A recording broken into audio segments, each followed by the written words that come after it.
นะสบายดีทุกคนนะมื้อนี้ก็สิมาสาธิตวิธีเฮ็ดรูปติดบัตรเนาะอันนี้จะเฮ็ดแบบย่อๆเนาะใส่แต่ว่าเฮ็ดย่อๆแบบก็บ่ว่าย่อแล้วก็สิเฮ็ดไปตามให้มันย่อที่สุดนั่นแหละให้มันจนสำเร็จเนาะนับตั้งแต่ถ่ายเอาแมมเอาหยังเข้ามาพุ่นแหละเฮ็ดฟรี แต่ว่าการเฮ็ดรูปตัวนี้นะมันก็แล้วแต่เทคนิคของไผของมันนะบางคนก็อาจจะเทคนิคง่ายกว่านี้นะบางคนก็เทคนิคยากกว่านี้แต่วันนี้ก็เป็นบทเรียนหนึงอาจจะสำหรับบุคคลที่ยังบ่ฮู้ยังบ่เห็นเนาะยังบ่เคยใช้แบบของข้าพเจ้าที่จะเฮ็ดให้ไปนี้แต่ว่าสำหรับบุคคลที่เป็นแล้วเก่งแล้วก็ขอโทษขออภัยนำที่บางอย่างที่มันขัดเนาะแต่ว่าก็สิเฮ็ดพยายามเอาตามเทคนิคของข้าพเจ้าเองเนาะวิธีแบบที่ข้าพเจ้าใช้มาปัจจุบันเลยการถ่ายรูปเนาะและสิ่งที่เราเฮ็ดเนาะข้าพเจ้าจะมี2โปรแกรมเฮ็ดรูปติดบัตรเนาะถ่ายรูปติดบัตรเนาะพาสปอร์ตหรือว่ารูปติดพาสปอร์ตรูปอหยังก็แล้วแต่เนาะข้าพเจ้าจะใช้2โปรแกรมนั่นก็คือโปรแกรม Photoshop นี่มันก็มีหลายๆเวอร์ชันแต่หมายความว่าเวอร์ชันที่ไม่ล่าสุดข้าพเจ้าก็ใช้เป็นทุกอย่างก็เป็นอยู่แต่ข้าพเจ้าจะสะดวกสบายในใช้ Photoshop CS2 เนาะใช้โปรแกรม Photoshop CS2 ขึ้นมาเลยนะก็สิบ่ให้ว่าอย่างหลายเนาะเริ่มต้นก็สิเริ่มต้นเข้ามาเลยคือการนำรูปเข้ามาแน่นอนทุกๆโปรแกรมมันก็ต้องมีการนำ Open File แนวนั้นแนวนี้ที่จะนำเข้ามาแต่วิธีเทคนิคของมันก็คือดับเบิลคลิกใส่บอลว่างนี่เลยเนาะนี่คือวิธีของข้าพเจ้าเข้ามาเลือกหาอยู่ใส่แมมเสียงแมมก็ได้แป๊บนึงโอเคเนาะติ๊กต็อกแมมกับเข้าแมมก็ได้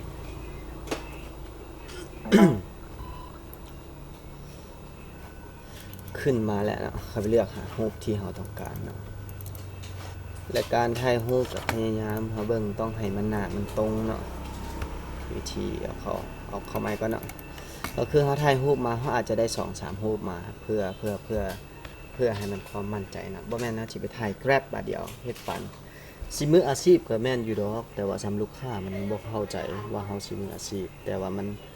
เราต้องเฮ็ดแบบเพื่อรับประกันไว้อีกทีนึงว่าเราถ่ายบ่พลาดลูกค้าเขาบ่มั่นใจบางทีเพราะเขาบ่ฮู้ว่าประสบการณ์เขาน้อยหลายส่ำใดเอาคลิกเข้ามาเนี่ยคืออยากเลือกรูปขึ้นมาพร้อมกันนึงก็คือคลิกใส่รูปทำอิฐแล้วก็กด Control ค้างเมียน Control อยู่ปุ่มคีย์บอร์ดค้างเมียนแล้วไปเลือกเอารูปที่ต้องการนั่นก็คือตีรูปใดเลือกขึ้นมาให้มันพร้อมกันเลยเนาะตัวอย่างเขาจะเอา2รูปนี้มาก็คลิกเลือกไว้เปิด Open ขึ้นมาแล้วมันก็จะเข้า2รูปเนาะเข้า2รูปแบบนี้ให้เราเลือกได้เลยว่าเรามาต้องการรูปใดเนาะและ2รูปนี้ก็คือถ่ายนี่ก็คือคนละช็อตนะก็คือแน่นอนมันก็แตกต่างกันก็คือรูปซ้ายมือนี้มันก็อยากเบิดและก็เงียงซ้ายมือก็คือข้าพเจ้าจะเลือกรูปที่2นี่เพื่อตัวนี้จะดูดีกันหมดในการถ่ายรูปเบื้องต้นพุ่นแหละเป็นหลักๆในการตัวนี้แต่ถ้าอยากคือมันเงียงมันอย่างเราก็สามารถได้ปัจจุบันนี้เฮาเนี่ยเห็นเลยแต่ถ้ามันเงียงหน่อยนึงเฮาก็คลิกเครื่องมือตัวนี้เครื่องมือเขาเอิ้นหยังเครื่องมือตัวนี้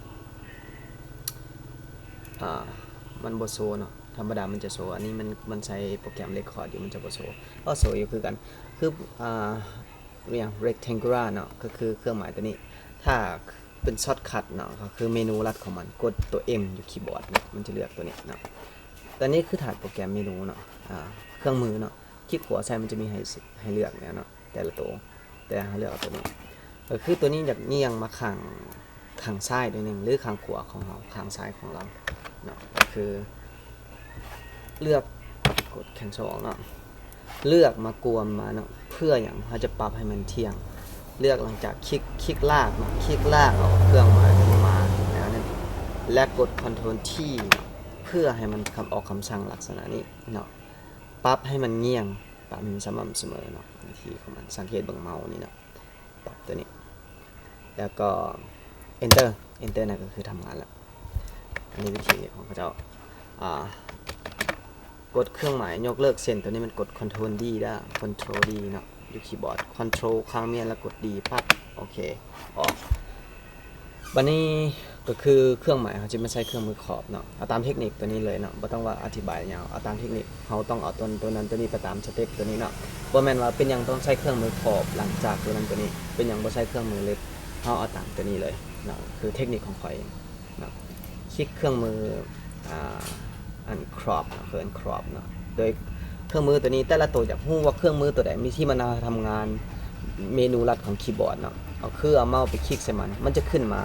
เช่นตัวนี้มันเขียนว่า crop to C เนาะมันอยู่ในวงเล็บก็คือ C นั่นคือคีย์บอร์ดเมนูลัดของมันคือกดอยู่ที่คีย์บอร์ดคือกดเลือก C มันก็จะเลือกตัวนี้ปั๊บถ้ากด M มันก็จะเลือกตัวนั้นปั๊บกด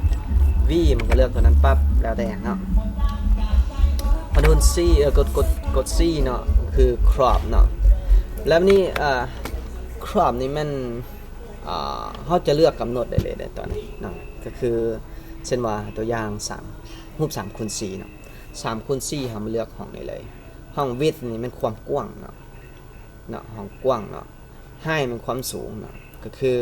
เขาเลือกเป็น3คูณ4เขาก็ต้องเอาห้องความกว้างมัน3ความสูงมัน4เซนติเมตรก็คือเป็นรูป3คูณ4และ cm นี่แน่นอนต้องใส่ตลอดก็คือเขียนเลข3เนาะหรือดับเบิลคลิกจะมันเขียนเลข3แล้วเขียน cm ใส่เนาะคันบ่ใส่ cm นี่หมายมันจะบ่มีฮู้มันจะบ่ฮู้จักว่ามันเป็นดิวหรือเป็นเซนติเมตรหรือเป็นมิลลิเมตรเนาะเพราะฉะนั้นเขาใช้ตัว m นี่เพราะฉะนั้นให้มันเลือกเป็น4 3และห้อง resolution นี่มันคือห้องพิกเซลของมันเนาะกำหนดพิกเซลค่าของมันค่าความละเอียดของมันซึ่งตัวนี้เรากำหนดเป็น300เนาะที่เอาสูงกว่านี้ก็ได้เอาต่ำกว่านี้ก็พิกเซลต่ำเนาะเอาสูงกว่านี้ก็ได้แต่ว่าข้าพเจ้าเลือก300ก็คือตี300ใส่จากนั้นห้องนี้สำคัญอีกทีนึงเนาะให้เราเลือกเป็นพิกเซลต่อเซนติเมตรเพราะตัวนี้อย่างเราเฮ็ดเป็นเซนติเมตรนี่คือ3คูณ4เราต้องเป็น4พิกเซลต่อ2เซนติเมตรเนาะในเมื่อมาชั้นเราจะเลือกขอบลากมาขอบเนาะสามารถตูดตัวนี้ได้เนาะเลือกขอบย่อลงได้เนาะน้อยใหญ่ได้เนาะตูดมาว่าต้องการส่ำใดเนาะรูปเขาก็เบิ่งเอาพอดีงามแต่ตอนนี้เขาก็สามารถขอบได้หลายๆเทื่อเนาะก็คือขั้นแรกเขาขอบตัวนี้ก่อนเอาขนาดนี้ก่อนเลือกปุ๊บใส่เนาะโอเคได้รูปขนาดตัด3คูณ4ในนี่เนาะ กดตัวนี้พวกเจ้าจะสังเกตเห็นเลยว่ามันลื่นกันแนวใดเนาะนี่เนาะเห็นว่ามันลื่นกันแนวใดกดตัวนี้นี่มันจะรูดบ่ได้เนาะคือเป็นแนวนี้ก็คือเมนูลัดของมันก็จะให้ฮู้แต่ละตัวให้กดแนวนั้นเลยเนาะกด F กดอย่างตัวนี้คำสั่ง F เพิ่มตัวง่ายสบายและในตอนนี้พื้นตัวนี้เป็นสีฟ้าเนาะแต่อันนี้เทคนิคเนาะก็คือถ่ายรูปมาแต่ถ้าจะพื้นสีฟ้าตัวนี้นั่นก็คือว่าเรื่องข้าพเจ้าถ่ายมาอุปกรณ์ที่มันสอดคล้องคือไฟแสงสีเนาะไฟนั้นซึ่งเขาบ่สามารถที่จะเอาพื้นตัวสีฟ้าตัวนี้ได้เลยโดยที่เอาจากภาษาที่เขาไปวางใส่หั่นก็คือเขาต้องเปลี่ยนเอาคือเปลี่ยนนั่นก็เปลี่ยนเพื่อให้มันสีงามปัจจุบันสีมันแบบสีฟ้าเนาะแต่จะในกระช่างเนาะนี่ก็คือวิธีเทคนิคที่จะเปลี่ยนรูปเนาะเปลี่ยนสีรูปซึ่งปัจจุบันนี้ข้าพเจ้าอยากได้สีขาวซึ่งบ่ต้องการสีฟ้าสีพื้นหลังของสีขาวเนาะก็คือให้เลือกสีมันอยู่ในนี่มันจะมีเขาเอิ้นว่าโทนสีมันคือสีฟรักกราวและแบ็กกราวด์เนาะฟรักกราวและแบ็กกราวด์นี่แตกต่างกันแน่ๆสีฟรักกราวนี่คือสีปกอยู่หน้าปกทั้งเทิงสีแบ็กกราวด์คือสีพื้นหลังสังเกตบางรูป2ตัวนี้เลยฟรักกราวจะอยู่เทิงแบ็กกราวจะอยู่หลังเนาะเพราะฉะนั้นถ้าอยากได้พื้นสีแบ็กกราวเป็นสีขาวเราก็ต้องเลือกตัวนี้เป็นสีขาวคือกดสลับกันได้เนาะเอาไปติ๊กใส่สีนี่มันจะขึ้นมาให้เราเลือกว่าจะเอาสีใดเอาแบ็กกราวด์สีใดตัวอย่างกดโอเคเนาะเห็นว่าเป็นสีแดงเราอยากเลือกสีขาวเลือกสีขาวกดโอเคนั้นและสลับปรับเปลี่ยนได้โดยคลิกอันลูกศรนี่สลับปรับเปลี่ยนเปลี่ยนเป็นสีขาวสีบัวแล้วแต่ให้มันเปลี่ยนก็สลับกันว่าให้สีแบ็กกราวด์อะไรและหลังจากนั้นเนาะให้ใช้เครื่องมือ tool นี่ก็ได้เนาะเครื่องมือ wrap นี่เขาเอิ้นเนี่ยเครื่องมือตัวนี้magic wand tool เครื่องเราต้อง select แบบนี้คลิก select บางตัวมันจะบ่ select ตามที่เราต้องการได้นั่นก็คือเราอาจจะ เอาแต่เฉพาะที่เราต้องการเนาะเดี๋ยวทำแบบนี้ครับ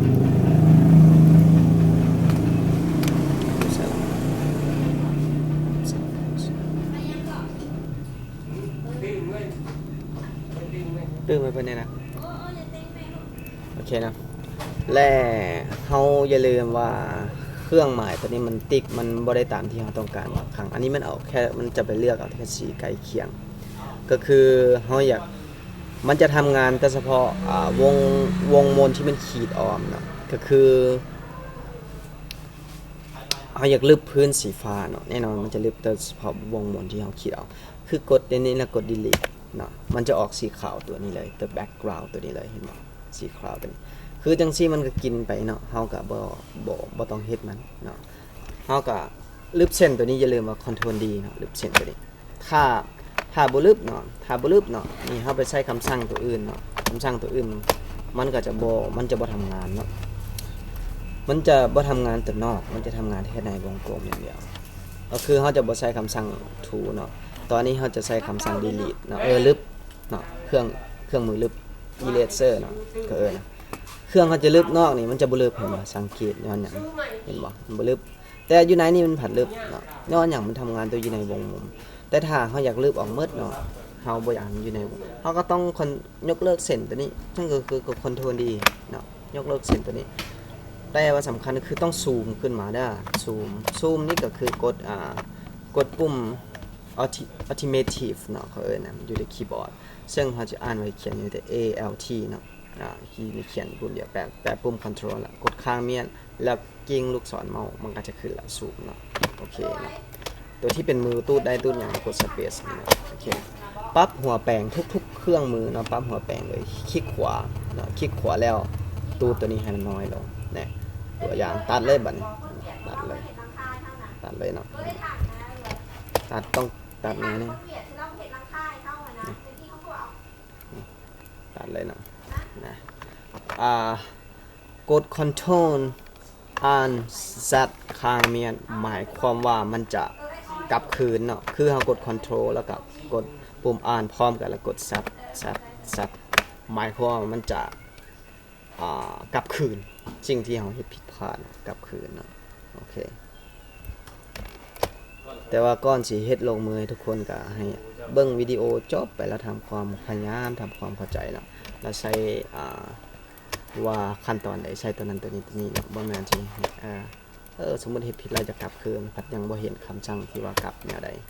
นะตูดเนาะกดสเปซเพื่อดึงลงบัดนี้นะเห็นบ่สเปซเนาะเขาเอิ้นปุ่มสเปซเนาะบ่แม่นแบ็กสเปซกดสเปซเฉยๆก็คือกดข้างเมียนแล้วเอาเมาส์คลิกตูดดึงลงมาเนาะเล็บเล็มไปแล้วแต่เนาะความงามแต่ก็จะบอกให้เฮ็ดละเอียดเด้อเอาแต่เท่านี้เนาะโอเคเนาะบางอย่างก็มีเนาะมันก็มีหลายก้อนนี้ขั้นตอนแต่ว่าก็ซ่อนหลายก็ยังนั่นต้องคือเอาพื้นฐานไปก่อนเนาะและสังเกตเบิ่งเนาะอันนี้แท้จริงมันเพอร์เฟคอยู่แล้วตอนถ่ายหน้าตาคำสลับหูพวกนี้แต่บางครั้งเขาอาจจะถ่ายมาแสงจะแห้งหรือเฮ็ดให้หน้าจะเหลื่อมนิดนึงซึ่งเขาอาจจะใช้สีฟรอกกาวมาทาบังทับมันซึ่งเขาคลิกแล้วขึ้นมาเนาะให้ได้สีที่ใกล้เคียงแน่นอนนะบ่มันเหลื่อมเขาต้องเอาสีมาถมบ่ให้มันเหลื่อมอันนี้คือเทคนิคที่จะใช้ตัวนั้นไปเบิ่งพื้นลูกไปเบิ่งเพิ่นและเขามาจิ้มเอาสีที่เขาต้องการซึ่งเอาสีที่ใกล้เคียงหมดเนาะคือมันขึ้นมาเนี่ยบ่มีหรอกแล้วกดโอเคเนาะโอเคมันจะได้สีฟรอกกาวจะทำงานก็คือเราต้องใช้เครื่องมือทาสีเนาะเครื่องมือทาสีตัวนี้เนาะในนี่สำหรับทาสีเอาสีผิวคนนี่ข้าพเจ้าปรับอันนี้เครื่องมือทาสีขอทาสีข้าพเจ้าใช้ความมาปรับความมันอันนั้น capacity ของมันซึ่งใช้ประมาณ20สำหรับตัวนี้ใช้สี20คือลึบเห็นบ่พอทาสีมันก็จะบางไปเห็นบ่และบอลมันดำเขาก็เอาสีที่มาขาวมาจิ้มเอาสีที่บอลมันขาวเนาะ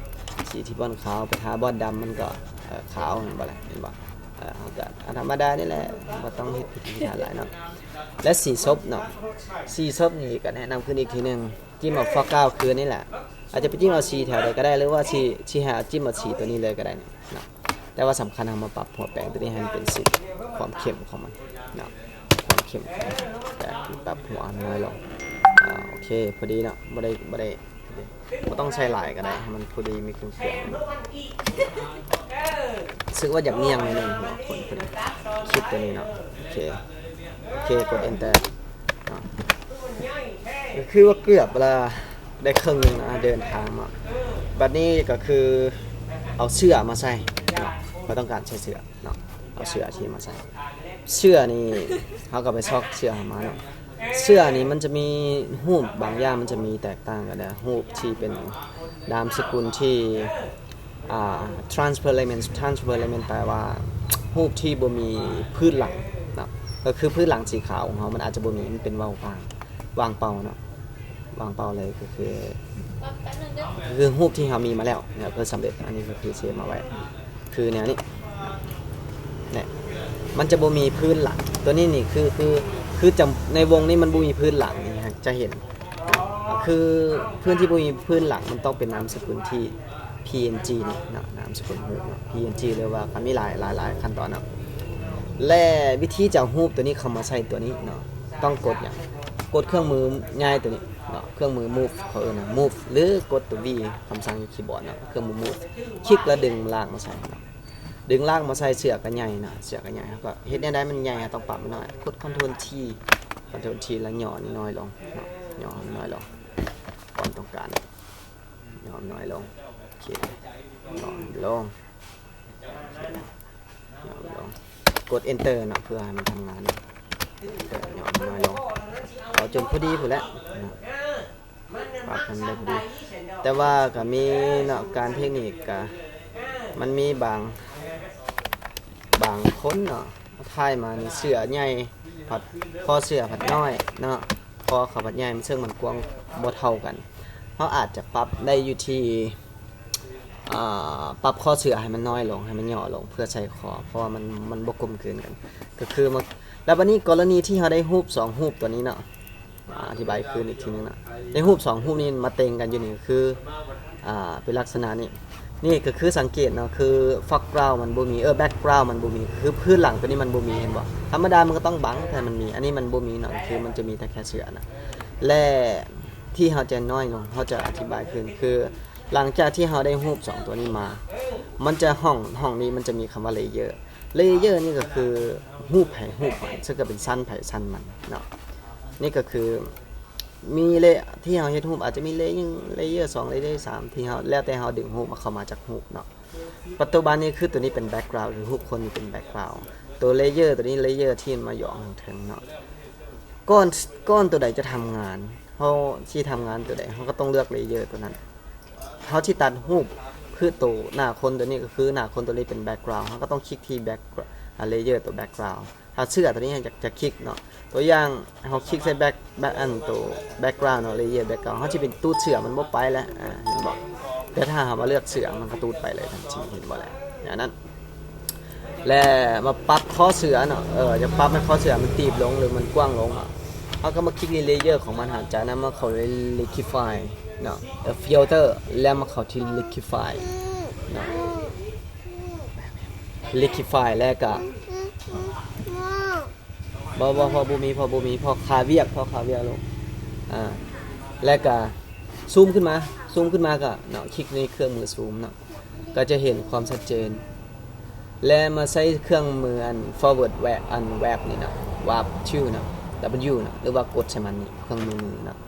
ก็คือปรับแปลงเนาะปรับแปลงอยู่นี่คือ brush size เนาะปรับแปลงขนาดแปลงเนาะนี่อยู่นี่เนาะให้มันน้อยใหญ่คือถ้าอาจจะย่อข้อเสื่อมน้อยลงเนาะตัวนี้ตึ๊ดใช้เครื่องมือ liquify นี่มันทำงานสูงหน่อยนึงหลังจากแล้วมันทุกอย่างเนาะเครื่องมือ liquify นี่มันทำงานสูงก็คือเวลาเฮาย่อเครื่องย่อลงมันก็จะบ่อันนั้นโอเคเดี๋ยวแป๊บหน่อยนึง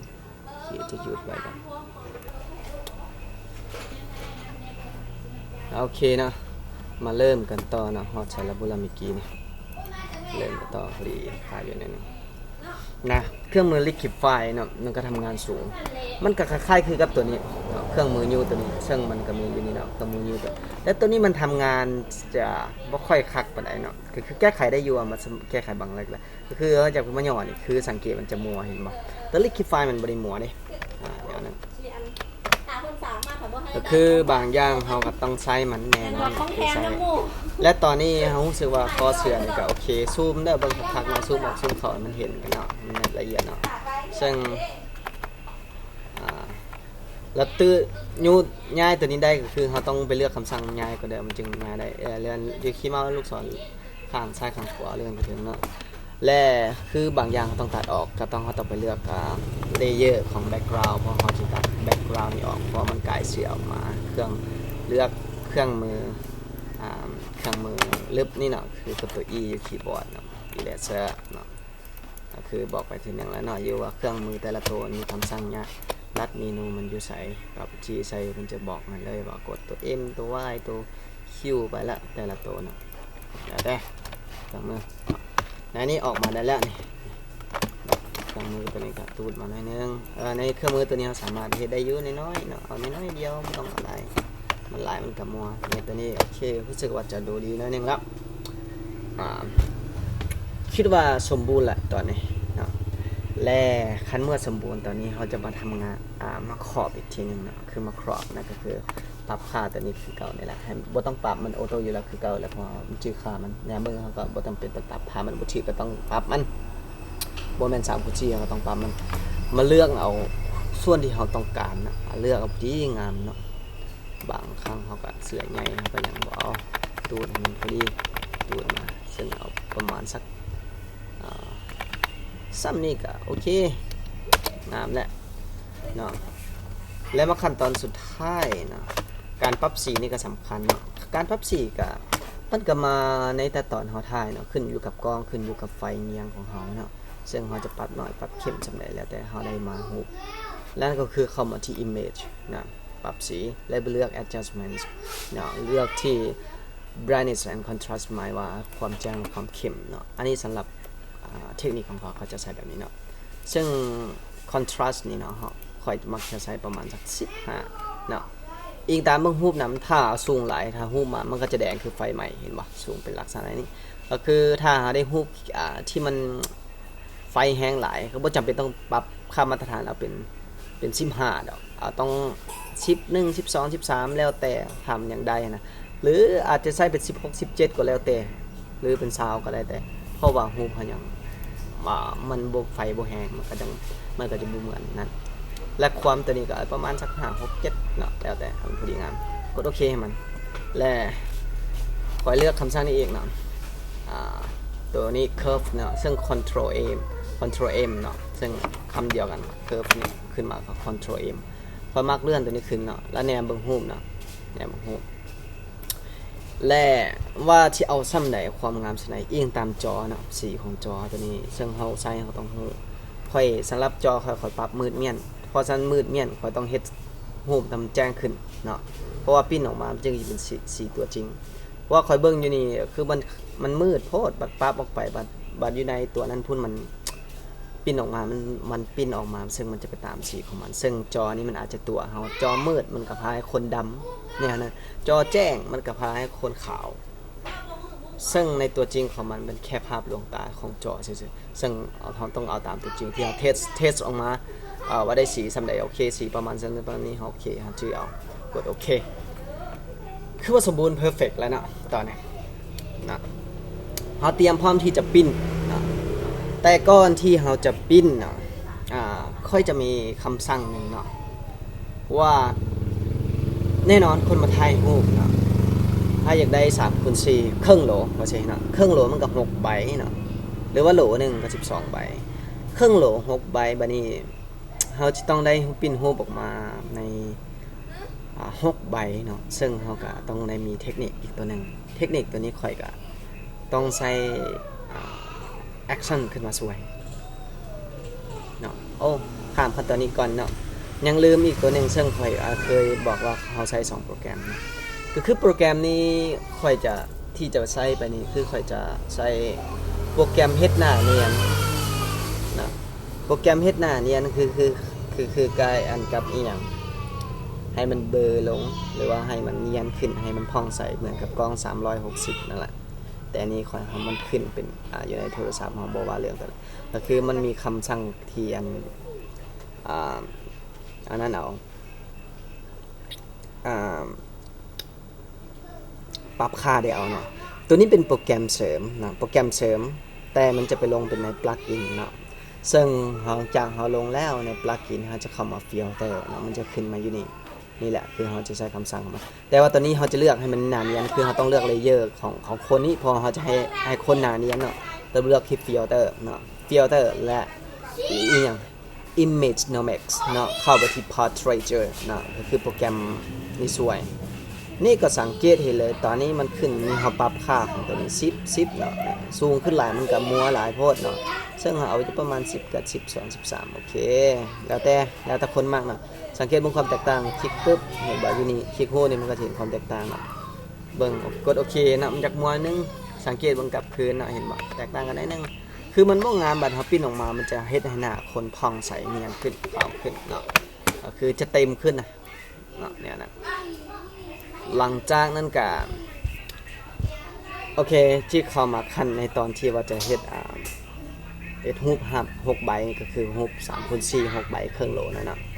ก็น่าจะเฮ็ดได้ที่เฮาแน่นอนต้องเฮ็ดมาเถอะบางคนนี่มันเฮ็ดแนวนี้มันบ่เข้าใจแล้วมันไปcopy รูปมาเฮ็ดเทื่อละอันไปไว้ในรูปสีเพราะว่าเจียที่เฮาจะปิ้นนั่นน่ะมันขึ้นกับเฮาเลือกเนาะส่วนใหญ่มันเจีย CR เนาะ CR คือตัวเขาเรียกว่ารูปขนาด CR แม่นเท่ากับ4x6 CR หรือ4x6 นิ้วแต่มันเป็นซนติเมตรมันเท่ากับ10x15 ซนติเมตรแต่ว่า4x6 นี่ถึงแล้วอยากเห็นกับใช้เป็นนิ้วมันก็บ่ได้เนาะกดโอเคขึ้นมาเนี่ยนี่คือรูป 4x6 นั่นก็คือซ้ำประมาณ4ซ้ำฝ่ามือเนาะคือรูปต่อไปบางคนมัน copy ดึงขึ้นมาเดี๋ยวนี้นี่บ่ซึ่งมันจะเป็นอันนั้นซึ่งเราบ่ต้องการอันนี้ก็คือมันช้านี่ก็คือเราต้องใช้โปรแกรมช่วยบ่แม่นโปรแกรมใช้action นั่นก็คือเครื่องมือที่มาเสริมช่วยในการเฮ็ดรูป 3x4 ตัวนี้ให้มันเป็นหลายๆใบนะและสะดวกสบายต่อคำสั่งเดียวและ action ตัวนี้มันมากับ Photoshop นี่แหละทุก Photoshop มันมีเพราะว่ามันจะมีของมันแต่ว่าเขาสามารถสร้างเอาสามารถสร้างเป็นว่าเขาอยากได้แนวนี้ action แนวนี้ action อันนี้แล้วแต่บางคนนี่เก่งหลาย action บ่ต้องเฮ็ดบางคนนี่ถ้าเก่งหลายอีหลีนั่นน่ะถ้าเฮ็ดวิธีถึงนะรูปนี่แทบจะบ่ได้แต่งเลยคลิกมาบ่เดียวคลิก action จะทำงานหมดคลิกควบแต่ว่าค่ะค่อยก็ลองหลายเทื่อซึ่งบางครั้งบางคราวมันก็ไปสะดุดอยู่หันสะดุดอยู่นี่เนาะซึ่งมันจะรวดรัดตัดต่อกันหลายบ่ได้เนาะแต่นี่ก็คือเฮาแค่เอาตัวนี้มาช่วยเฉยๆเนาะคลิกก็คือตัวอย่างให้มันเป็นรูป3x4โดยจะให้มันปิ้นเป็นออกมาเป็น6ใบก่อนเฮาจะเฮ็ดได้เฮาต้องมารวมเลเยอร์จำพวกนี้ก่อนรวมใส่กันให้มันเป็นเลเยอร์เดียวกันเนาะซึ่งก็การรวมเลเยอร์ซึ่งก็ต้องคลิกใส่ตัวข้างเทิงนี้นะถ้าบ่คลิกตัวข้างรูปนี่ซะแต่มันมี2แบบรวมตัวรวมแท้ๆบ่แม่นตัวนี้แต่ว่าตัวนี้เขาจะใช้ตัวนี้มาซึ่งมันจะเป็นแค่รวมเข้ากันบาทเดียวคือมันมี10เลเยอร์มันจะรวมเข้า10เลเยอร์แต่ถ้ามันมีหลายๆเลเยอร์เนาะมี10เลเยอร์เขาจะรวมทีละเลเยอร์นั้นเลเยอร์นี้ซึ่งเขาต้องเข้าไปคลิกตัวเทิงนี้คลิกตัวเทิงแล้วเฮากด Ctrl E มันตัวเทิงมันจะมารวมเลเยอร์ตัวลุ่มนี่สังเกตมันเป็นอันเลเยอร์เดียวกันเนาะแล้วแต่ว่าบัดนี้มันมีหลายเลเยอร์ดอกอันคือเฮาไปคลิกข้างเทิงเฮาจะรวมเทื่อละเลเยอร์เข้ามาแนวนั้นแนวนี้แต่ว่ามันมี10เลเยอร์เฮาอยากคลิกเลเยอร์บัดเดียวคลิกเลเยอร์เดียวซึ่งก็ต้องคลิกขวาใส่ background นี่แล้วเข้าไป merge visible นี่ merge visible นะคลิกเข้ามารวมกันแล้วจากนั้นมาเลือก action แต่นี่มันเฮาโหลดขึ้นมาแล้วค่อยเป็นคนสร้างขึ้นมาเขาจะเขียนชื่อละเอียดเนาะเขียนชื่อละเอียดก็คือ picture size อัน CR นี่รูปเป็นเจีย CR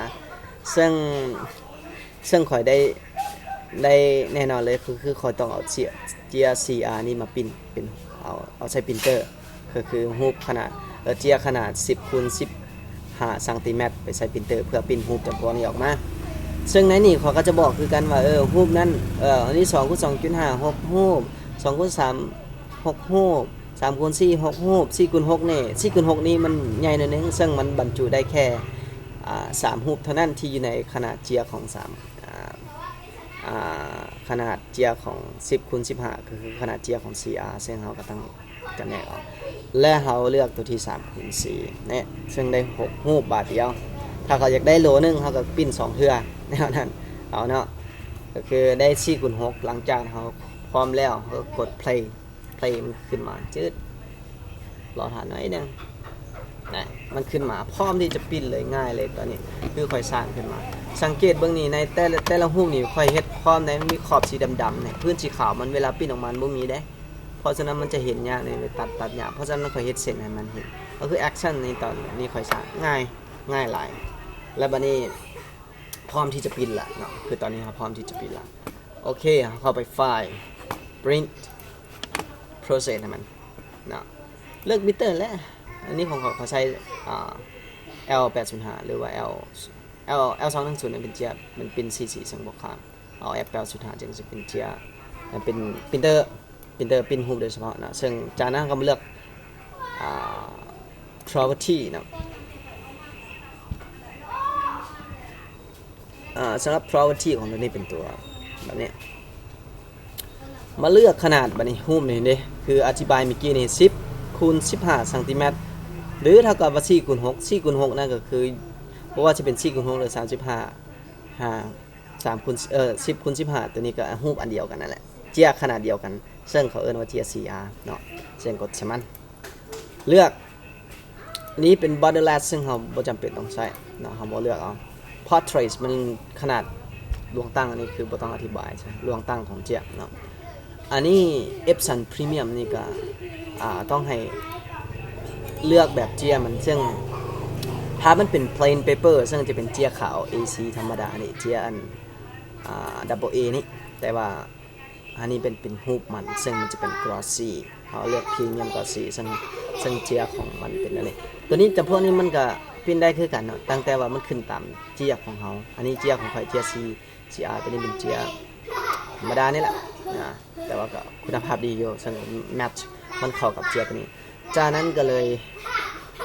อยากใช้และห้อง quality นี่คือเราต้องเลือกเป็น high ไว้ high เพราะในการปิ้นรูปเราต้องใช้ความละเอียดนิดนึงเพื่อมีความงดงามปิ้นมันจริงจะได้เห็นจากนั้นกดโอเคมันอย่าลืมมาติดตามนี่แล้วก็กดโอเคนะปิ้นออกมานี่คือ number of copy คือปิ้นออกมามันได้6ใบเนาะรูปนี่6ใบ1ใบก็คือ6สิ้นรูปนั่นแหละถ้าจะเรียกได้12ใบคือโลนึงอันนี้มันครึ่งโลเจ้าก็ปิ้น2เทื่อเนี่ยเฮ็ดเลข2ปิ้นออกมา2เทื่อง่ายๆเลยนะก็มีแต่เท่านี้เนี่ยคือวิธีเทคนิคของข่อยเนาะในการเฮ็ดรูปตั้งแต่เริ่มต้นขึ้นมาแต่ก็มีก็บางอย่างอยู่ที่มันเครื่องมือบางอย่างที่เราบ่ได้อธิบายในวิดีโอตัวนี้นะซึ่งก็เอาวิธีสั้นๆที่สุดเนาะมันย่อที่สุดเพื่อให้คนนำใช้ให้เบิ่งและเข้าใจง่ายแต่ถ้าบุคคลใดยังบ่เข้าใจอยากได้เทคนิคบ่นั้นบ่นี้ยังเข้ายากบ่นั้นบ่นี้เฮาก็จะมาเฮ็ดวิดีโอตัวนั้นมาให้อีกทีนึงแต่ตัวนี้เฮ็ดเพื่อเป็นพื้นฐานในความรวมในการนำใช้เบื้องต้นไปเลยถ้าเฮ็ดตามตัวนี้ได้มันก็เฮาก็สามารถเฮ็ดติดบัตรได้เนาะก็หวังว่าวิดีโอนี้ควรจะช่วยให้บุคคลที่ได้สงสัยแล้วก็เข้าใจแล้วก็เป็นอย่างเป็นบทเรียนในแก่บุคคลสำหรับบุคคลที่เก่งแล้วก็ขอโทษขออภัยนำนะหรือมีเทคนิคหลายๆที่มันง่ายเทคนิคที่จะใช้ที่มันง่ายกว่านี้นะก็ช่วยแนะนำให้กันมานะเพราะว่าอันนี้ก็ไม่ได้ค่อยได้เรียนมาก็ใช้ก็คือต้องคิดคนสร้างขึ้นมาเองแบบนี้โอเคนะขอเข้าใจ